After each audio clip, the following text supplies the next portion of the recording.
LLB entrance एक्जामको बारेमा 10 most asked क्वेशन्सको बारेमा कुरा गरौँ है त।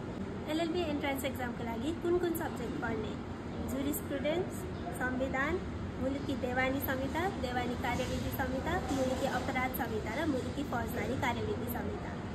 एक्जाम कति समय लामो हुन्छ र यसको फर्मेट के हुन्छ? एक्जाम चाहिँ टोटल 1 आवर 40 मिनट्सको हुन्छ र यसको फर्मेट फुल्ली एमसीक्यू क्वेशनहरु आउँछ। एक्जामको क्वेशन इंग्लिशमा आउँछ कि नेपालीमा? एक्जामको क्वेशन दुईटै भाषामा आउँछ, इंग्लिश पनि नेपाली पनि। एक्जामको डेट कति हो र एक्जाम आउन कति दिन बाँकी छ त?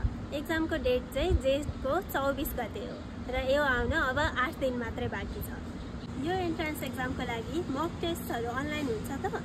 भइहाल्छ नि। हाम्रो एन्ट्रान्स गुरु एपमा एउटा मक टेस्ट त फ्री नै हुन्छ र तपाईले 999 मा सब्स्क्रिप्सन लिनुभयो भने अरु 14 वटा मक टेस्ट दिन पाउनुहुन्छ। एन्ट्रान्स एक्जामको लागि कानुनको बारेमा ज्ञान हुन जरुरी छ कि छैन? पक्कै पनि जरुरी छ। हाम्रो सिलेबसमै संविधान अनि मुलुकी संहिताहरु इन्क्लुडेड नै छ, त्यही भएर यसको लागि कानुन पढ्न त जरुरी भइहाल्यो। पास हुनलाई 100 मा कति ल्याउनु पर्छ त?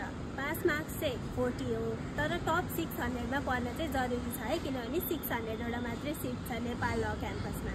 एन्ट्रान्स प्रिपरेसनको लागि अनलाइन क्लास लिँदा ठिक होला कि फिजिकल क्लास?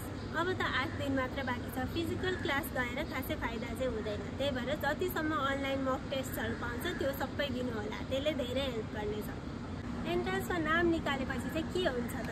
नाम निकालिसकेपछि त ढुक्क भइहाल्यो, तर कलेजको नोटिस चाहिँ कुरेर बस्नु होला। एडमिसन नोटिस आउँछ अनि गएर एडमिसन गर्नु होला। Thank you.